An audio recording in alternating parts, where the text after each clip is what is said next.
Sun is up, the drinks are hot, and now it's time for our first cup. Today, coupons or lawns? So when I was a kid, my dad had a subscription to the two-ish local papers, right? The Arizona Republic and the East Valley Tribune. Something else that he did is he got me up at the crack of before dawn to hang out with him to listen to the radio and to read those papers, right?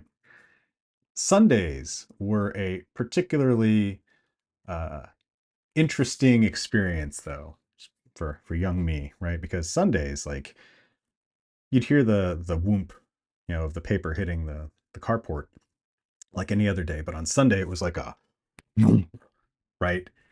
Because you know that paper in that poly bag, it wasn't just the paper; it was also a full color comic section, right? It was Parade magazine, Marilyn Vos Savant's column in there, right? And it was also a bunch of ads. It was just this huge bundle of paper left on the driveway, usually thrown from a pickup truck full of people of indeterminate age and origin speeding off into the night, or the early morning, I should say. So yeah, and in that paper, my dad read the paper. Kids, like, obviously I wanted to see the comics, but I also read some of the paper. And my mom's favorite part was always the ads.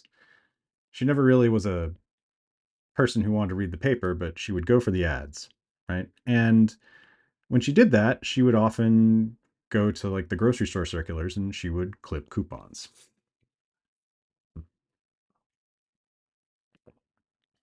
Now, mom clipping coupons felt kind of weird to me as a kid because mom wasn't the one who did the grocery shopping in my family. My dad was, and often I was there with him. And, you know, one time, I forget exactly when it was, but, I was at the grocery store with my dad and we had the coupons in, like, a little envelope or whatever. We're going through the store. I think we were, like, looking at, like, the cereal aisle, right? And I was looking at, like, the multi-meal version of, like, Cocoa Krispies or whatever. And I remember, like, we had like a 25% off coupon of whatever it was. And doing the math in my head, and I'm like, my mom spends like 2 hours every Sunday going through the coupons, and she clipped this one coupon. It's going to save us 25 cents. But, like, in 2 hours, I could, like, go and mow a lawn for like $10. Huh. I now realize in retrospect that this moment, whenever it was my first encounter of with, like, opportunity cost, right? With the idea of getting a discount or doing more.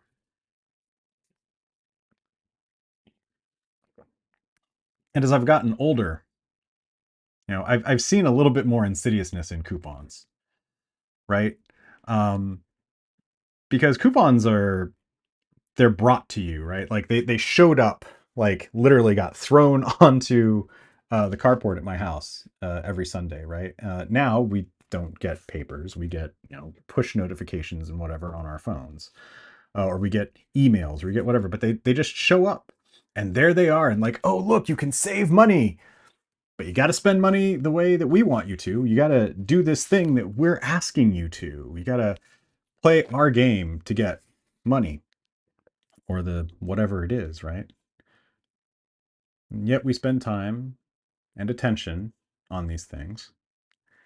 And that time and attention is not spent thinking about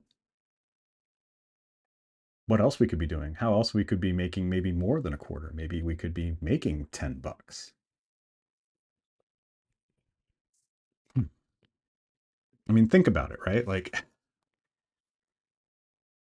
get these little dopamine hits, right? Get a push notification. Like, Uber's been blowing up my email for the last, like, 3 months because I haven't used Uber Eats in, I don't know since when. And they're like, "Come back, we miss you. Here's a free meal on us. Here's a free, just all you got to do is click." And it's like they keep on showing up time and time again. And, like, sometime last week I was like, "Yeah, you know what? Maybe I'll get the meal." And it's like, wait. Am I really just going for this discount because they've just been in my face as much as they have? That's just easy. That's just, like, put in front of me. And I'm like, "Oh, right. I'm human." That's probably exactly what's happening.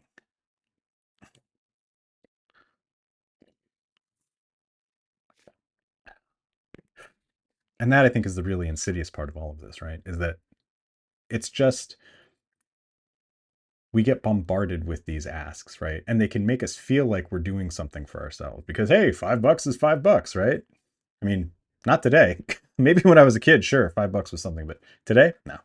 $5 ain't nothing. And yet we're still getting these little hits, right? We're still getting these little kind of click whir responses is what Bob Cialdini would call them, right? Like it's like a recordings being played in our head. All they have to do is show us like $5 and click here, and we're like, oh sure, click, boom, oh dopamine. Like anyway, you can tell that I'm a little head up or a little in my head about this too. But the reality is that it's everywhere. These tactics are everywhere, and I think that again, we should really focus on like, are we actually getting something of value? Are we actually, when we spend this time, when we get that dopamine, are we getting anything of value in return, or are we just kind of like cranking the machine a little bit? Because like I'll admit it, like even when I was a kid, like the idea of you know going and mowing a lawn was not something that like hit me with dopamine, right? Maybe once I was going and doing it, and once I saw the job done, like yeah, then there's the dopamine, definitely delayed payoff, but it wasn't like an immediate thing like my mom was getting from these coupons. Mom still thought she was helping.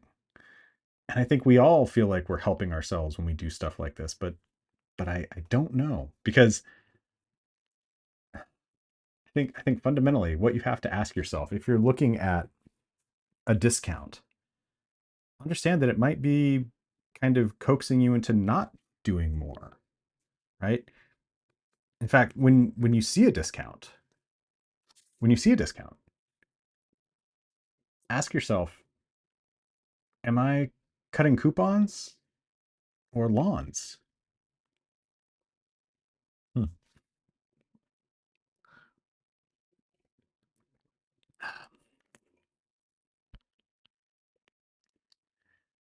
Please remember, regardless of what you've heard or what I've said, death comes for us all. A closed mouth never gets fed. Don't steal from yourselves, folks. I'll see you soon.